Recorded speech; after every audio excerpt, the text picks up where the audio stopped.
სახელით მამისაითა და ძისაითა და წმინდისა სულისაითა. ქრისტე აღსდგა. სულიერ ცხოვრებას რომ საფეხურები გააჩნია, რომელზეც ჩვენ უნდა ნელ-ნელა ავდიოდეთ, ვფიქრობ ეს თითოეული ჩვენთაგანს კარგად ესმის. სულიერ ცხოვრება შეიძლება გარკვეული გარდამავალი ეტაპებიც გქონდეს.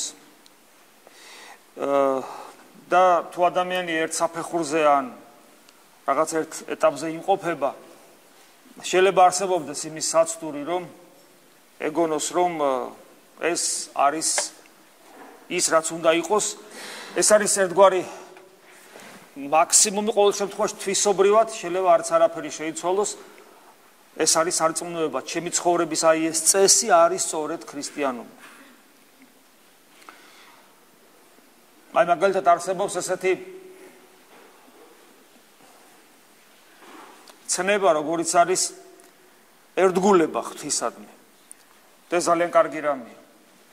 და ჩვენ ვიცით, რომ როგორ გვიჭირს ერთგულება ღვთისადმი, როგორ ვღალატობთ მას ძალიან ხშირად და როცა ჩვენ ვნანობთ ღვთის წინაშე ჩვენს სოდვებს, როცა ერთიერთზე ვართ ღმერთთან, ჩვენ ხშირად გვითხოვს, რომ უნდა შევინანოთ ისიც, რომ ბერჯოლ გვიღალატია უფლისათვის, რომ მოღალატენი ვართ, მოკლედ ესეთი დიაგნოზი შეიძლება დაუთქვა, ჩვენ თავს დაუსვათ. ოღონ ამას დანახვა უნდა, იმიტომ რომ ადამიანს ძალიან ხშირად აქვს ის განწყობა და განცდა, რომ თითქოს ის არ არის მოღალატე. კი, რაღაცები გვეშლება, მაგრამ ღალატი როგორ გეკადრებათ არავითარ შემთხვევაში, მაგრამ ესე არ არის დამერწმუნეთ, იმიტომ რომ ძალიან ბევრი გამოცდილი მამა სწორედ ესე გვასწავლის, რომ და თავის თავზე ამბობენ ისინი და გვასწავლიან საკუთარი თავიდან გამომდინარე, რომ ჩვენ მოღალატენი ვართო უფლის.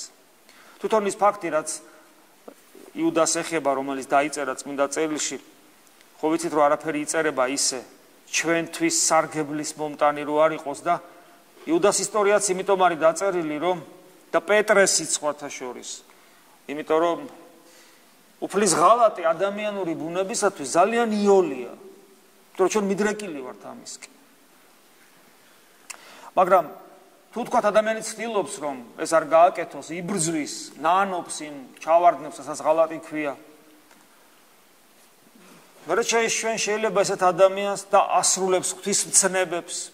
თოფალი გამოხატავს, მე იმას უყვარ ვარ, მე იმას ვწამ ვარ, ვინ ჩემ ცნებებს აღასრულებს. ჩვენ ვიტყვით, რომ ეს ადამიანი არის ერთგული ღმერთის. მადლობა ღმერთს ამისათვის. მაგრამ ღვთისადმი ერთგულება არის თუ არა ის საკმარისი პირობა, რომ ჩვენ ნამდვილი ქრისტიანები ვიყოთ? არ არის საკმარისი. თუ ჩვენი სარწმუნოება მხოლოდ აი ამ სიტყვით, ღვთისადმი ერთგულებით შემოიფარგლება, სამწუხაროდ ჩვენი სარწმუნოება არ არის სრულყოფილი.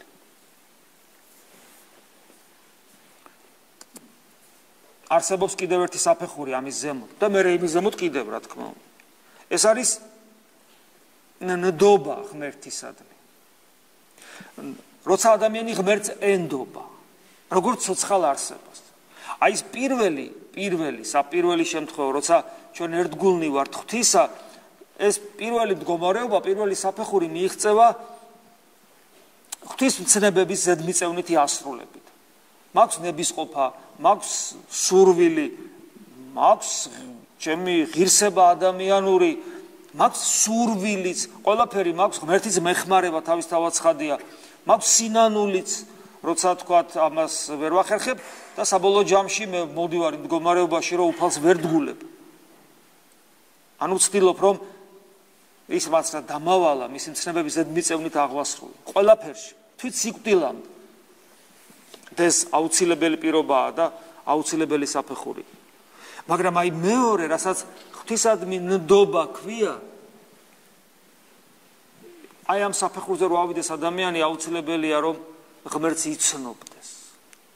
შეიძლება ჩვენ ვერ დგულებდეთ ღმერთს და მას არ ვიცნობდეთ.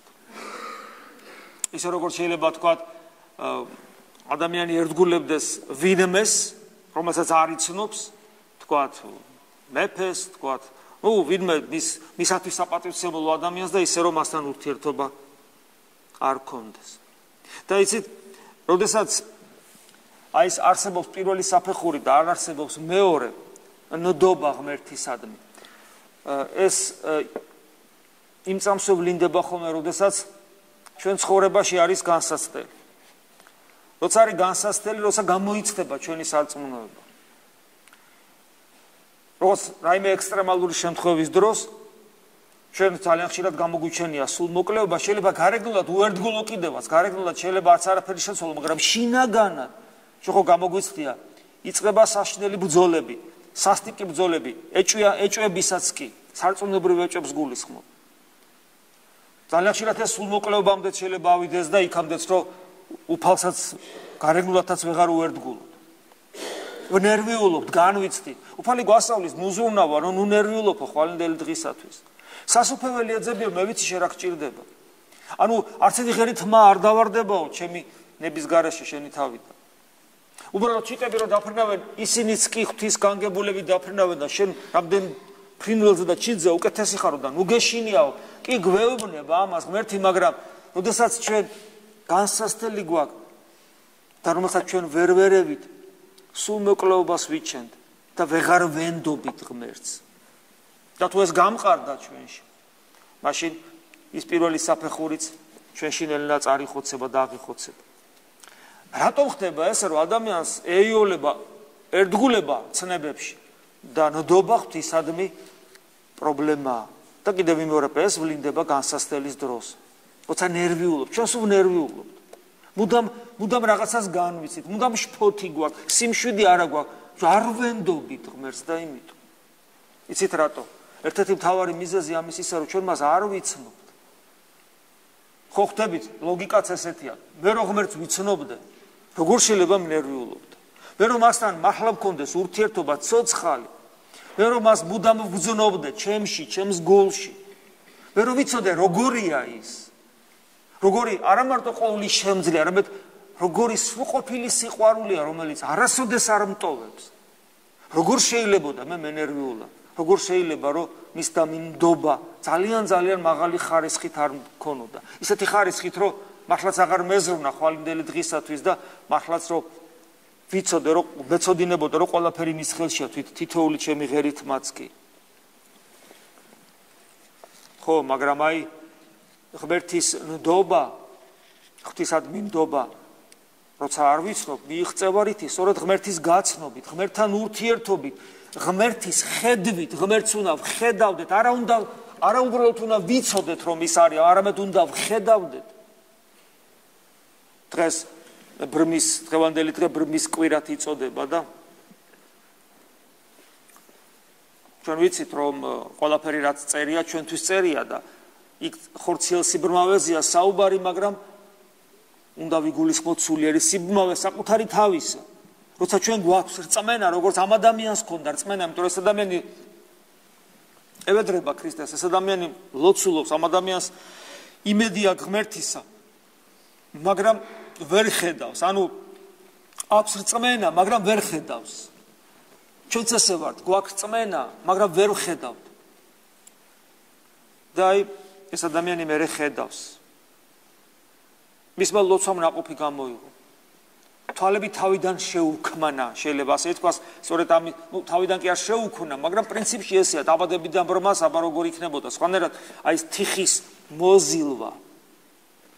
ნერწყვით თიხა, ეს სიმბოლოა თიხა, რისი, იმიტომ რომ ჩვენ თიხისაგან მოზელილები ვართ, თავიდან შეუქმნა თვალი, შეიძლება ასე ვთქვათ.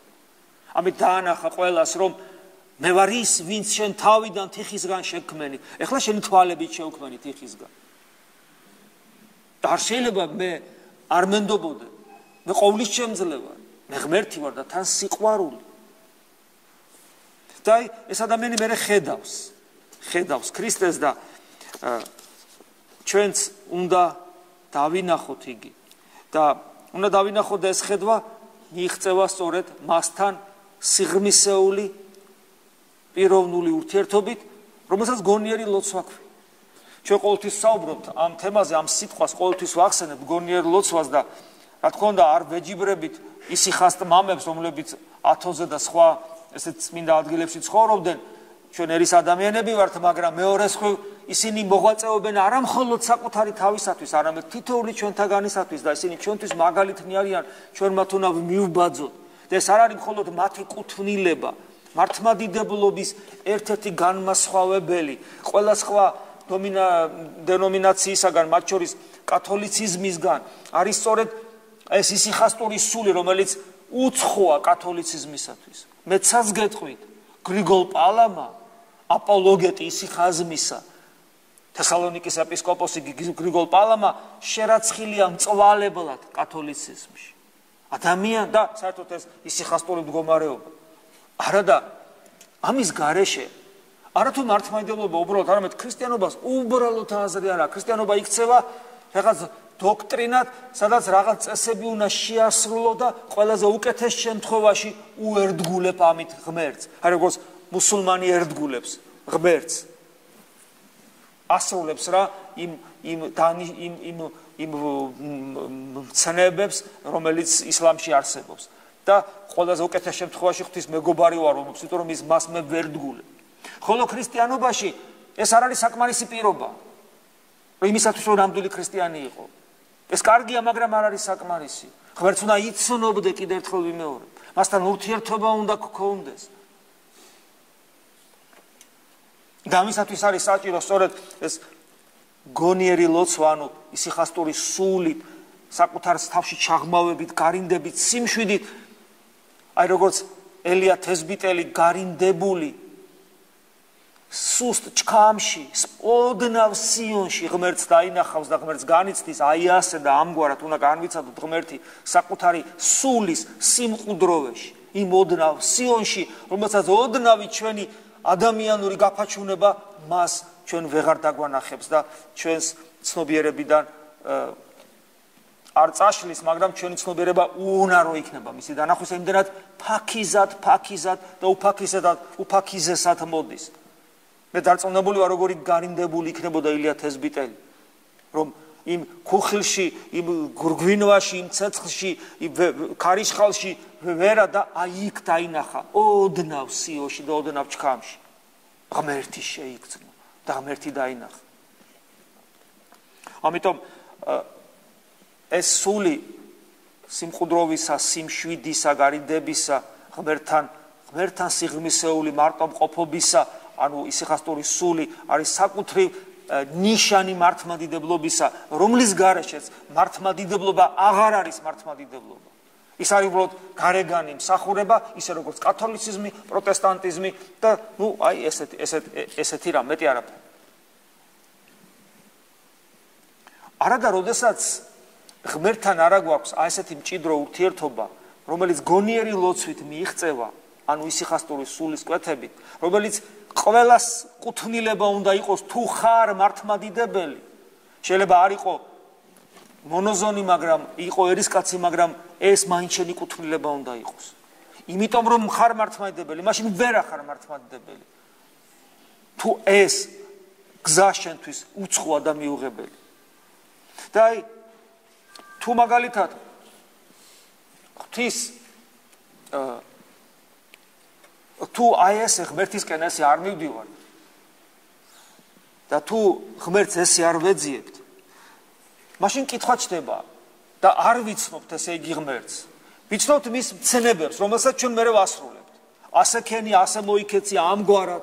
ეს განაკარგ ცუდია, კარგია, მაგრამ ხო ხვდებით რომ ერთია როცა შენ დავალებებს ასრულებ და მეორეა იცნობ და იმას ვინც ეს დავალებები მოგცა. ეს განსხვავებული რამეა, მე მგონი ადვილად გასაგებია. და თუ მაგალითად ღმერთს არ ვიცნობთ, თუ არ ვიცნობთ ღმერთს, მაშინ ადამიანის წარმოსახვითი ფანტაზიის, წარმოსახვითი უნარი, როცა ადამიანს შეუძლია წარმოიდგინოს ეს ხელოვნება როგორ იქნება, ადამიანს შეუძლია არ აქვს წარმოსახვის უნარი. ეს კარგია ხელოვნებაში, დიდებულია. ადამიანი ქმნის ახალ სამყაროს, შემოქმედი ახალ სამყაროს ქმნის მუსიკაში, ფერებით, ფორმებით, ხო, ქმნის ახალ სამყაროს.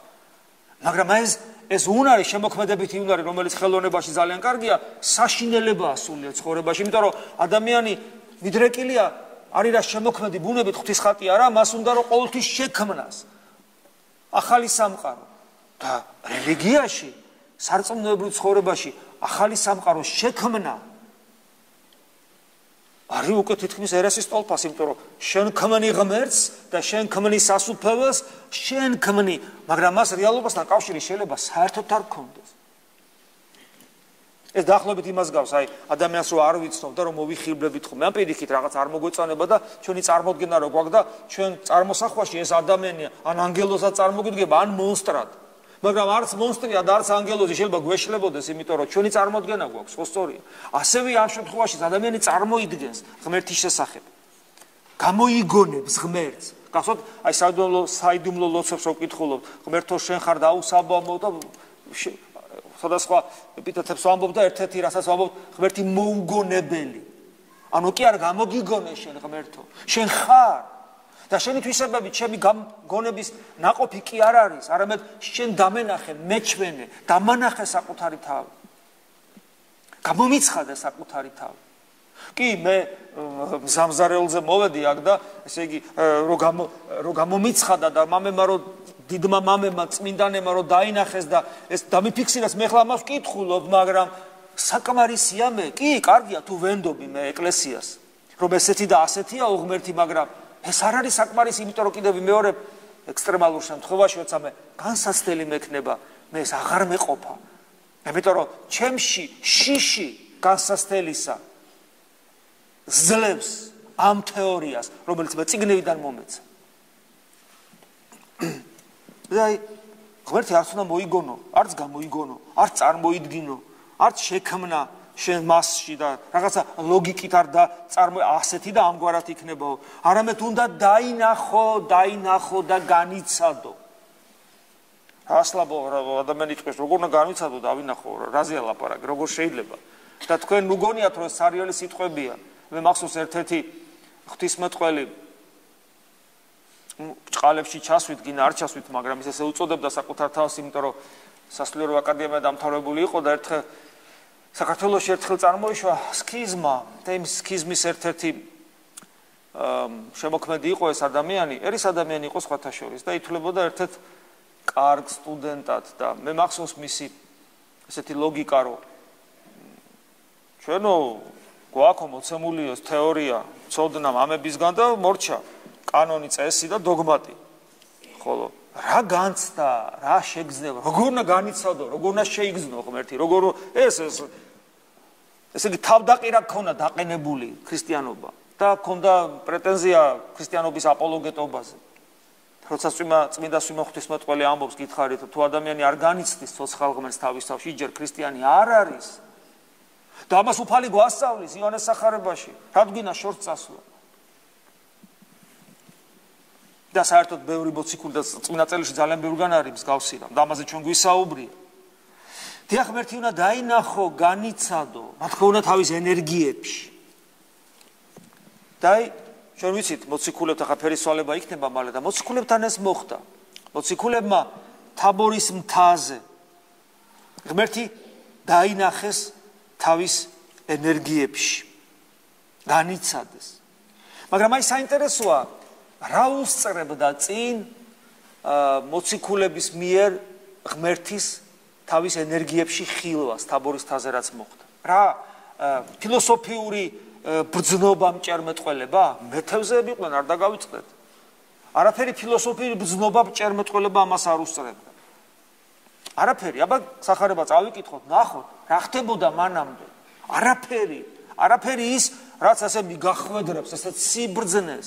არამედ ამ ყველაფერს წინ უსწრებდა განკაცებული ღმრთისადმი, რომელიც ჯერ კიდევ ბოლომდე გაცნობიერებულიც კი არ ქონდათ, ვინ იყო, ანუ იესო ქრისტეს ერთგულება, მის დამინდობა, გარკვეულწილად მდუმარებაცა და ლოცვაც, რომელსაც ისინი ქრისტესაგან სწავლობდნენ.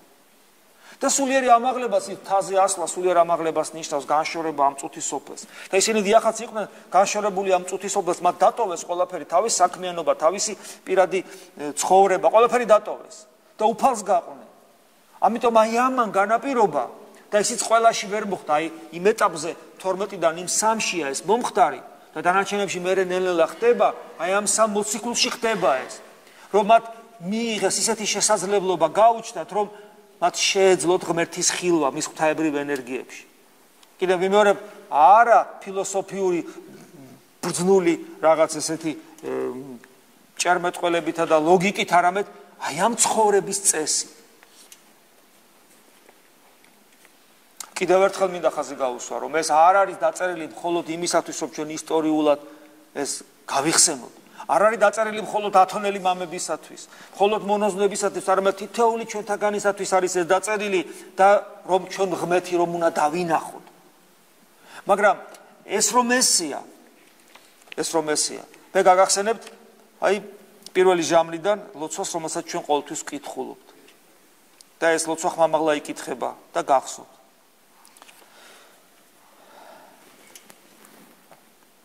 ცისკრის მერე ყოველ საღამოს. ქრისტე ნათელო ჭეშმარიტო, მე ვამოკლებ ამ ლოცვას, სრულად არ ვკითხულობ. ქრისტე ნათელო ჭეშმარიტო, გამოაჩინე ნათელი, ვევედრებით, თითოეული ჩვენთაგანი ევედრება ღმერთს, აი ამას ვევედრებით.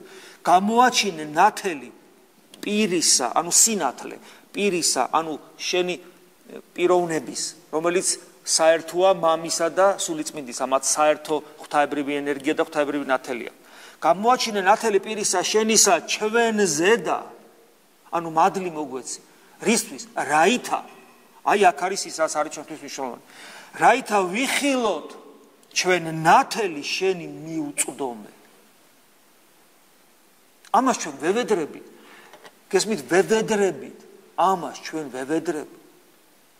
მე მესმის ჩვენ ის ხილვა, რასაც ხორციელი თვალით ხილვა ქვია, როდესაც ადამიანის ხორციც კი განღრთობის იმგვარ საფეხურზეა, ჩვენ ხო განღრთობის გზაზე ავდივართ ნელ-ნელა და ხორცი იმგვარ განღრთობის საფეხურზე ხდება, დგება ხორცი ადამიანის, რომ მისი თვალი უკვე მიღმიერს ჭრეთს, ისე როგორც მოციქულებთან, როგორც გრიგოლ ხანძთელთან, როგორც სვიმონ ახალღვთისმეტყველთან, როგორც გრიგოლ პალამასთან, როგორც სერაფიმე საროველთან, როგორც თანამედროვე ათონელ მამებთან. ისე არ არის ჩვენში, ანუ ჩვენი ხორცი არ არის გახტობილი, ჩვენი ცოდვებისა გამო. მაგრამ ადამიანს აქვს გულის გული, ანუ სულის გონიერი ნაწილი, რომელიც ჩვენს შიგნით და ის ამდენადაც ცოცხლდება, იმდენად მეტი უნარი აქვს დანახვისა და აი გულით ხედვა ღმერთის. და ჩვენ ამას ვითხოვთ და ვითხოვთ ყოველთვის ცისკრის მერე პირველი ჟამლის ლოცვაში. გასაგებია ეს ყველაფერი, მაგრამ საიდან დავიწყოთ? რა გავაკეთოთ ამისათვის? უპირველეს ყოვლისა, აი წმინდა სვიმონ ახალი ღვთისმეტყველი ამბობს, მე ხშირად მithქვავს ეს თქვენთვის, რომ თუ ადამიანი ზიარების მერე ვერ განიცდის ღმერთს და ღმერთის განცდა კიდევ ვიმეორებ, ფიზიკური ძალის მომატება კი არ არის ესე რაღაც.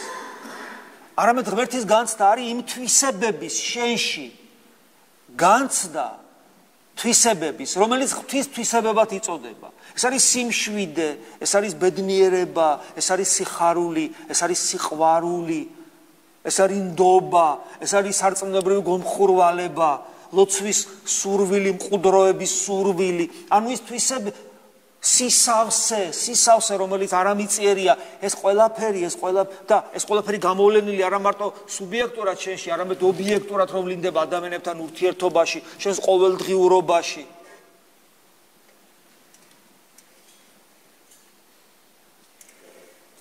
ხო და აი ეს ყველაფერი საიდან დავიწყოთ, რომ ჩვენში ეს მოხდეს ერთხელ და სამუდამოდ და ეს პროცესი დაიწყოს. ვიმეორებ, და სვიმონ ახალი ღვთისმეტყველი ამბობს რა, რომ თუ ადამიანი ზიარების მერე ვერ გზნობს ღმერთს, ის ჯერ ქრისტიანი არ არის და ესეთ რამეს ამბობს მე, ანუ არ განიცდის ღმერთს, როგორც ჩვენ თქვით, მე ესეთ რამეს ამბობს, რომ ესეთ ადამიანსო თავიდან ჭირდება კატეხიზაცია. ანუ მან ქრისტიანობა არ იცის, ანუ ეს შეიძლება ერთხელ და ორჯერ ლაპარაკი არ არის, ყოველთვის არის რაღაც ბრძოლები, გასასწრებელი. ახლა ლაპარაკია დიდი ხნის განმავლობაში, წლები ადამიანი ცხოვრობს. ეზიარება და მის ეზიარება ყოველთვის მექანიკური, არაფერი არ ხდება და ეს ძალიან კარგად ჩანს მის ცხოვრებაში. მის ცხოვრებაში ერთი ნაბიჯი არ იდგმება ღმერთისაკენ. არ იცვლება ეს ადამიანი. ეს ჩანს ადამიანებთან ურთიერთობაში, მის გაღიზიანებულობაში, მის ამბიციურობაში, მის ეგოიზმში, შურში, ანგარებაში, ამასოფლის სულით ტკბობაში, სასოწარკვეთილებაში, დეპრესიაში, წუხარებაში, მოწყენილობაში და ეს გაუთავებლად არ მთავრდება. ესეთი ადამიანიო კატეხიზაციას საჭიროებს თავიდან, იმიტომ რომ მას არ ესმის ქრისტიანობა, არასწორად ეკადაგა. აი აქედან უნდა დავიწყოთ და აი რწმენის უპირველესი საზრუნავი გავიაზროთ. რატომ რომ ვართ ჩვენ მორწმუნე, რა უნდა იყოს ჩვენთვის მთავარი. და მე მინდა დღეს აღმოგიკითხოთ საქმე მოციქულთაგან, დღესაც დიაკონმა ამოგვიკითხა, ეს არის მე-16 თავი საქმე მოციქულთასი, აი ეს ადგილი, სადაც ძალიან კარგად ჩანს. აი მორწმუნე ხო გახდი? ხო ვართ მორწმუნანი, ხო აქ ხო აღარ არის ეჭვი. ჩვენ გავხდით მორწმუნანი, ხო ღმერთის მადლი მოვიდა. პირველი საზრუნავი, პირველი რეაქცია, რისთვის გავხდი მე მორწმუნე, რისთვის? მიზანი რა არის?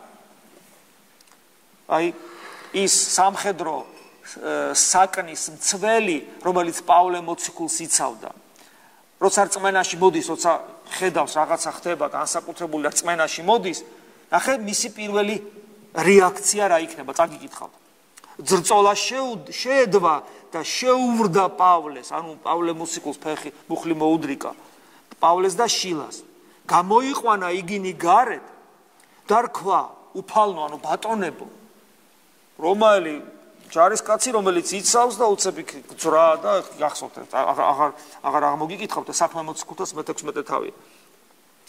უფალნო, რა იმიღირს მე ყოფად, ანუ რა უნდა ვქნაო. ნახეთ პირველი რეაქცია რა არის?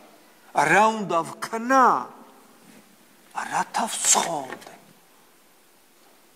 მე მახსენდება პეტრე მოციქული, როცა რაღაც გრანდიოზულ სასწაულს იხილავს, როცა უამრავ თევზს დაიჭერს, უფალი პირველი რეაქცია რა იყო? ის კი არა რომ აჰა, რა კაი მეგობარი შევიძინე, გამოვიყენებ, ახლა ამაზე გავმდიდრდები. წარვე ჩემგან. მე კაცი ცოდვილი ვარ. ნახე, როგორი რეაქცია აქვს პეტრეს, სიმდაბლე, როცა ხედავს ღმერთის მოვლენას, ღმერთისგან მოვლინებულს მის თვალწინ. ხოლო ეს, როცა ხედავს ღმერთისგან მოვლინებულს, რამდენი პრობლემა ექნებოდა საწყალ ჯარისკაცს თელ დღე და ღამე ხმალი ეჭირა და რა დღეში იქნებოდა. პირველი რეაქცია ნახეთ რა არის? რა გავაკეთო რომ გადავრჩე, ანუ მარადულ სიცოცხლეზეა საუბარი. და მე რა თქმა უნდა პავლე მოციქული ეუბნება რწმენინ უფალი იესო ქრისტე და სცხონდე. აი ეს თითქოს და რა ორი სიტყვათ რაღაცა გაიარა, აი ეს ერთ-ერთი უმთავრესი სარწმუნოებრივი საქმე, რომელიც ჩვენში უნდა ფიგურირებდეს ნომერ პირველად. აი ეს ძალიან ხშირად ჩვენში დაკარგულია. ჩვენ მორწმუნანი იმიტომ ვართ, რომ ჩვენში ეს ყველაზე მთავარი პრობლემა წამოტივდდეს იმგვარად, რომ იმედიანად, რომ ჩვენას გვეშველება. რა გავაკეთოთ, რომ გადავრჩეთ მარადილ სიცოცხლეში შევიდეთ. აი ეს არის მთავარი თემა სარწმუნოებრივი. და როცა ეს არ არის, და როცა ჩემთვის ქრისტიანობა სხვა რამის მომნიჭებლად წარმომიდგება, ისე რომ ეს დაკნინებულია და დაკნინებულია იმდენად, რომ მე არც კი ვფიქრობ და თუ ვფიქრობ ზერელა და მოკლედ შეიძლება მაინც უბედური ვიყო, იმიტომ როგორც კი ადამიანი მთელი აქცენტით ამაზეა გადასული, ვერ იქნება ეს ადამიანი უბედური. იმიტომ რომ შეუძლებელი ადამიანი ეძლებდეს მარადულ სიცოცხლეს ქრისტესთან, გულწრფელად და ალალად და უფალმა აქვე მას არ მიანიჭოს ცოცხალი ღმერთის განცდა, აქვე არ დაიწყოს მან ღმერთის ხედვა, თვალი არ აღუხილოს. ესეთი ადამიანი უბედური არასოდეს იქნება. როგორი პრობლემებიც არ უნდა ქონდა იყოს სამყაროში, მთელი დედამიწა რომ დაიშალოს.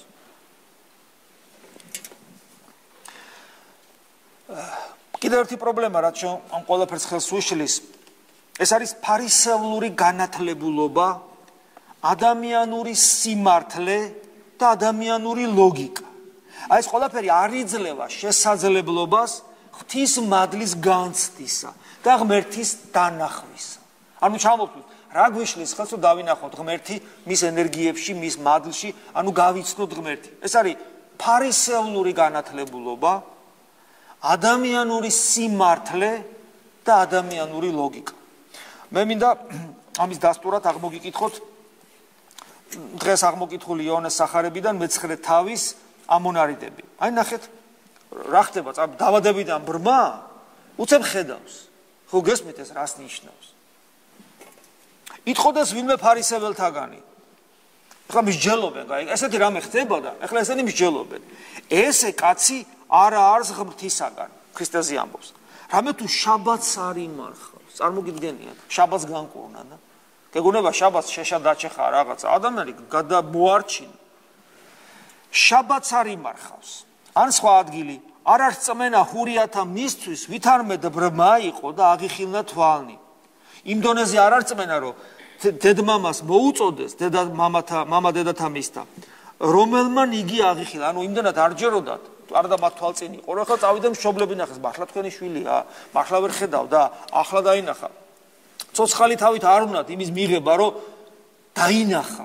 ანუ ღმერთი მათ არანაკლს უნდა გახარებოდათ. გახარებოდათ, იმიტომ რომ ეს ადამიანი საწყალი ვერ ხედავდა და ხედავს, ადამიანურად გახარებოდათ და ვერ გახარებოდათ. კაცო, ესეთი რამე მოხდა, წარმოგიდგენიათ? ესე იგი ღმერთი ჩვენთან არის. და მე კიდე ესე მერმერ ქვეს მას ამ თვალახელის რა იგიყო ბევრჯერ ეკითხებიან გახსოვთ სახარებაში რა იგიყო შენ ვითარ ანუ როგორ აღიხილნა აგიხილნა თვალნი შენი იმ დონეზე რომ ეს ეუნება მე ხო გითხარითო და აღარ მანებებთო კიდე გიმეორებთო უმეორებენ ჩხრეკავენ ეძიებენ ვერ იტევენ საკუთარი სიმართლით საკუთარი ლოგიკით ფარისევლური განათლებულობით ვერ იტევენ ღმერთს რატომ ემართება ადამიანს ესეთი რატომ არის ადამიანი ესეთი მოხიბლული საკუთარი ფარისევლური განათლებულობითა და ადამიანური სიმართლით და ლოგიკით იმიტომ რომ მას საკუთარ თავზე განსაკუთრებული წარმოდგენა აქვს ადამიანს საკუთარი შესაძლებლობების ფასი საკუთარი შესაძლებლობა ძალიან გაბერილია ძალიან დიდ რამეთ მიაჩნია აი მე მინდა აღმოგიკითხოთ პირველი კორინთელთა ეპისტოლეს პავლე მოციქულის პირველი კორინთელთა ეპისტოლეს პირველი მეორე თავის მუხლები რამდენიმე მუხლია ამოგიკითხავთ და ნახეთ აი როგორც ჩანს სადაც კარგად ჩანს რომ ადამიანური შესაძლებლობები არაფერს ნიშნავს და ადამიანური გონიერება და ლოგიკა ამ თავარ საქმეში ადამიანური შესაძლებლობები არის იარაღი, რომელიც უნდა გამოვიყენოთ ღმერთის საძიებლად და არ არის ის ავტორიტეტი, რომელიც ღმერთს დაჩრდილავს. აი ეს გვეშლება ჩვენ. ის ადამიანური შესაძლებლობები ჩვენი ინსტრუმენტი, ჩემი პიროვნების ინსტრუმენტია და ჩემი პიროვნება მას არ უნდა დაემორჩილოს და არ უნდა გახადოს კერპად. ჩემო შესაძლებლობება, ჩემო შესაძლებლობა, ჩემო გონიერება, ჩემო სიმართლე, აი ესე ჩემო კეთილშობილება, ჩემო სიდიადე, ადამიანის პიროვნება ქვემოდან ზემოთ არ უნდა უყურებდეს თავის გონიერებას. მაშინ ის კერპად იქცევა. ის მან მოიმარჯვოს, როგორც კარგი საჭრეთელი, როგორც კარგი ინსტრუმენტი და საღვთო საქმე აკეთოს. აი ეს ამონარიდები. რამე თუ მომავლინა მე ქრისტემან სახარებად, პავლე მოციქული ამბობს, არა სიბრძნისა სიტყვითა, რათა არაცარიელი იყოს ჯვარიგი ქრისტესი. რამე თუ სიტყვა იგი ჯვარისაი, წარწმენდულთა მათთვის სიცოფი, ანუ სისულელეა. ლოგიკურად ვერ ხსნიან და ამიტომ სისულელეა. ხოლო ჩვენ ცხოვნებულთა ამათთვის ძალ ღმრთისა არის. ვინაიდან სიბრძნით ამით ღმრთისათა, ანუ ღვთის სიბრძნე რაც ჩანს სამყაროში, ვერ იცნა სოფელმან სიბრძნითა თვისითა ღმერთი. ანუ ღვთის სიბრძნე ყველგან არის, მაგრამ ამ სოფელმა თავის სიბრძნით ღმერთი ვერ დაინახა, ვერ იცნო. და ამიტომ ჯერ იჩინა, ანუ გადაწყვიტა ღმერთმა ქადაგებით ამით სისულელისაითა ცხოვრებაი მორწმუნეთა მათ რა უცნაურია ხო პავლე მოციქული ღმერთმა სისულელის ქადაგება დაიწყო სიბრძნე ხო გაჩვენა ღმერთმა ვერ გაიგე ეხლა რა არის სისულელე ჩემთვის სისულელე ღმერთი შეიძლება ადამიანად მოვიდეს ღმერთი შეიძლება გავლა ხო ღმერთი შეიძლება შეურაცხო ღმერთი შეიძლება მოვკლა ხო სისულელეა აი ეგ გააკეთა ღმერთმა რატომ იმიტომ რომ ამაში თუ არ მოიხიბლები საკუთარი ღირებულებებით, ამაში რამხელა სიყვარული. შემდეგი ამონარიდი, იგივე ამ თემაზე. რაითა ვითარცა იგი წერილ არს, რომელი იქადოდეს, უფლისამიერ იქადოდეს და არა საკუთარი თავი. და სიტყვა იჩემი და ქადაგება იჩემი პავლე მოციქული აგრძელებს. არ არწმუნებითა კაცობრივისა სიბძნისა სიტყვითა. მე თქვენ გიქადაგებთ თუ არა კაცობრივად კი არ გარწმუნებთ ლოგიკით, არამედ გამოცხადებითა სულისაითა და ძალითა. აი, ნახეთ პავლე მოციქულის ძალა რაში მდგომარეობს. მისი ძალა მდგომარეობს არა ადამიანურ სიბძნესა და ლოგიკაში, არამედ ღვთის მასთან მყოფობაში, ღმერთი არის მასთან. გამოცხადებითა სულისაითა და ძალითა, ანუ ღვთის მადლი, სულიწმიდის მადლია მასში და აი ეს მასში რომ არის იმიტომ აქვს მის სიტყვას ძალა. და მე გეტყვით რომ თუ ადამიანში ეს ძალიან ძლიერად არის, სიტყვაც კი განსაკუთრებულად აღარ ჭირდება და მახსენდება იოსები სიხასტისის ცოცხლად ყოფი დღეს ღმერთმა დიდხანს გვიცოცხლოს 86 წლის ეფრემ ყველაზე უმცროსი მოწაფე და უსაყვარლესი ეფრემ ფილოთეველი, ანუ იგივე ეფრემ არიზონელი. არის მას გარკვეულად ფილმებიც გადაღებული, დოკუმენტური რუსულ ენაზე არის ეფრემ არიზონელს თუ აკრიფავთ და საინტერესო იცით რა არის, რომ ეს ადამიანი გავს მარცვალს, რომელიც მიწაში ვარდება. საერთოდ ესია, ხო, უფალიც ამბობს, რომ მარცვალი თუ მიწაში არ ჩავარდება და არ მოკვდება, ანუ არ გაიხსნება, ის ნაყოფს არ გამოიღებს და და ესე იყო იოსების სიხასტი. იოსების სიხასტი რომ გარდაიცვალა, მერე მისმა ამონაყარმა იფეთქა და მთელს ათონს მოედო და მთელ სოფლიოსაც მოედო. კაცმა რო თქვას და ჩვენთან აქაც მისი სულით ვიკვებებით, ღმერთმა ძალა მოგცეს. მაგრამ ეფრემ ფილოთეველის შემთხვევა ცოტა უცნაურია. ის ჯერ ხორციელად არ გარდაცვლილა, ღმერთმა დიდხანს გვიცოცხლოს. ის ჯერ ხორციელად ცოცხალია. ანუ არ დათესულა მიწაში შეიძლება ასე ითქვას, მაგრამ პრინციპი იგივეა. ეს კაცი, ეს ადამიანი, ეს მე ვფიქრობ, რა ვიცი, ეს გმირი, ეს ცოცხალი ლეგენდა შეიძლება ასე ითქვას, ჯერ კიდევ ცოცხალია, მაგრამ ეს პრინციპი მუშაობს. ანუ არ ჩანს არსად. ერთი მისი ვიდეოა გადაღებული, ახალი ჩასული იყო ამერიკაში და იქ შეხვედრა ქონდა და ერთი ვიდეოა გადაღებული 1 საათიანი დაახლოებით, იმის მერე მგონი არც არაფერი არ არსებობს მის შესახებ. პრაქტიკულად არ ჩანს თუ შემთხვევით ობიექტურმა ამ ფოტომ კადრში დაიჭირა რომ გამოდის და შედის და ისი არ ჩანს. ამერიკაში მოღვაწეობს უკვე რამდენიმე ათეული წელიწადია და ინგლისური არ იცის და ამერიკის მოციქულად ითვლება, წარმოგიდგენიათ. ხალხი მგონია რომ სპეციალურად არის ანუ გესმით, ეს ადამიანი ქადაგებს თავისი მდგომარეობით და ქადაგებს როგორ?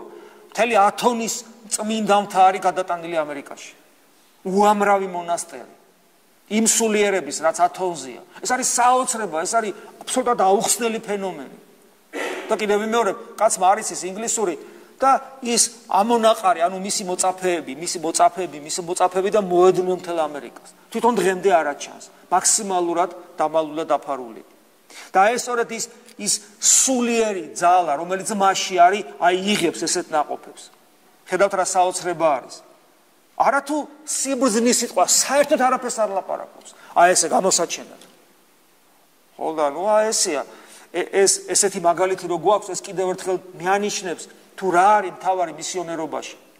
მისიონერობაში მთავარი არის არა გარეგანი ეფექტები, ან თუნდაც შემსავით ბევრი ლაპარაკი, ან რაღაცა, რა ვიცი, რაღაცა სვლელობები და უამრავი რაღაც ისეთის კეთება, რომ ხალხი მოვიზიდო, არამედ ეს განაცუდია, მაგრამ მთავარი სხვა რამეა.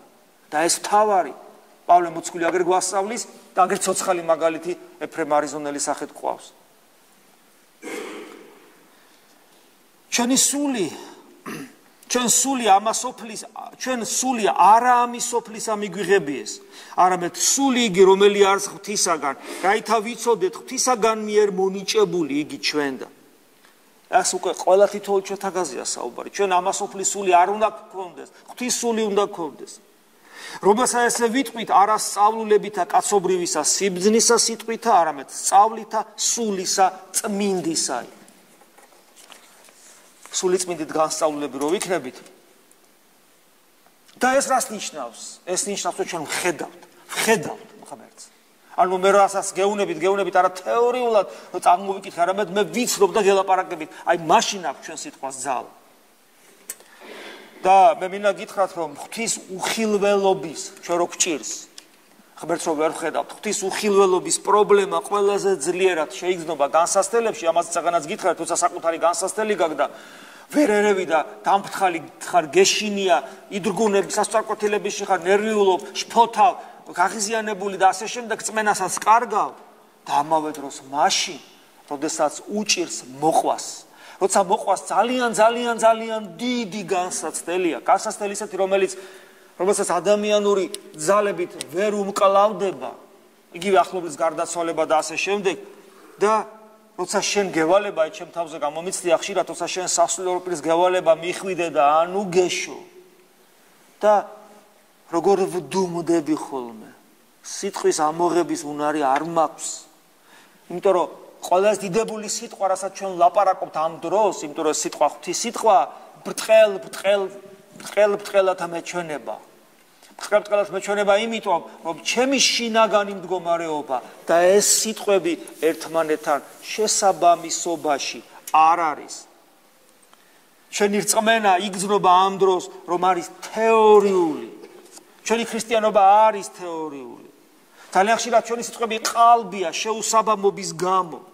და ეს ყველაფერი იმიტომ, რომ ღმერთთან რეალური ერთობა არ გვაქვს, არ ვიცნობთ, ვერ ვხედავთ მას.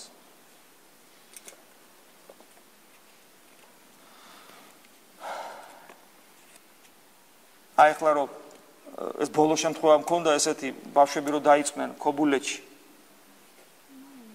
მივედით, რა თქმა უნდა, ახლა რა უნდა გვეთქვა,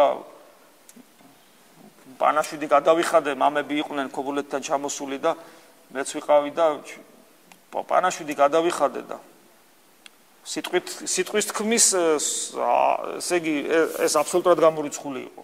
ეს გამოცდილება საბედნიეროდ უკვე მაქვს, რომ ამ დროს ხმარ უნდა მოიყო, ჭუბეჭუმად იყო შენთვის.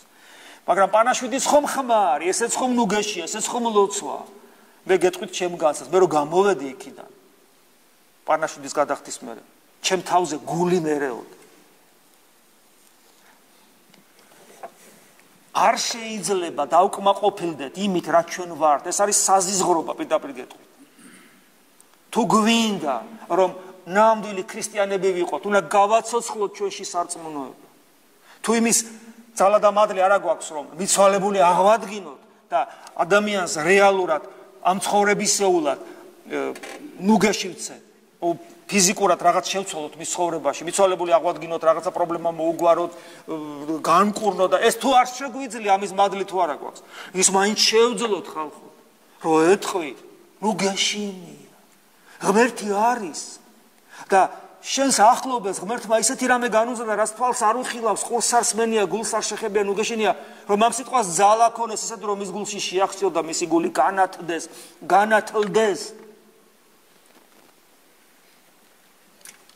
ჩვენ როგორ ლოცულობთ, როგორ ვამბობთ, როყიოთ მამაო ჩვენო, წმინდაო ღმერთო, ყოლა წმინდაო საზიზღრობა ეს, რასაც ჩვენ ვაკეთებთ. რა ვქნათ, აღარ ვილოცოთ, მაგრამ თავი ჩავქინდროთ ცოტა უფრო მეტად. ცოტა უფრო მეტად ჩავღმავდეთ, ცოტა უფრო მეტად ვიტიროთ, ცოტა უფრო მეტად განვიცადოთ. ცოტა უფრო მეტად მობიერები ვიყოთ ერთმანეთისადმი. არა საკუთარი თავისადმი, არამედ სხვისადმი, საკუთარი თავისადმი მობიერება გვუყავს ჩვენ. რა ვქნათ? რა გავაკეთოთ? კრიტიკულად შევხედოთ ჩვენს ქრისტიანობას. უარყოთ მკვდარი რელიგიურობა, ფარისევლური მოწესეობა, რომელიც აი ასე გავრცელებულია ჩვენს საქართველოს მართლმადიდებელ ეკლესიაში. აი ეს მკვდარი რელიგიურობა და ეს ფარისევლური მოწესეობა. და შეუდგეთ ქრისტეს ნამდვილ მოწაფეობას. და ამასაც ჩვენ ვევედრებით, აი გუშინ ცისკარზე იქნა აღმოკითხული კონდაკი დღესასწაულის ადღევანდელი დღისა და ამას ჩვენ ვევედრებით. კიდევ ვიმეორებ, ეს ის კი არ არის, რა, მოდი ახლა ესე ვიფიქროთ, ეს მოვინდომოთ. არა, ჩვენ ამას სახურებას ვევედრებით ღმერთს. და მე აღმოგიკითხავ, აი ამ პატარა ლოცვას, რითაც კიდევ ერთხელ კარგად ჩანს, რისკე უნდა მივისწრაფოდეთ, რომ ჩვენც აი ამ დღეს ნახსენები უსინათლო ადამიანივით ჩვენც უფლის მიერ თვალხილუნი გავხდეთ. თვალითა სულიერითა დაბრმობილი ქრისტე ღმერთო შენ და მოვილტვი ვითარცა შობიდგან ბრმა იგი და სინანულით გიღაღადებ რომელი ეგე ხარ ნათელი უსაზღვრო და თვალთ შეუდგამი დაბნელებულთა განმინათლე სულისა ჩემისა თვალნი და შემიწყალე მე ამინ მადლი უფლისა ჩვენისა იესო ქრისტესი და სიყვარული ღმრთისა და მამისა და ზიარება სულისა წმინდისა იყოს თქვენ ყოველთა თანა ამინ ქრისტე აღსდგა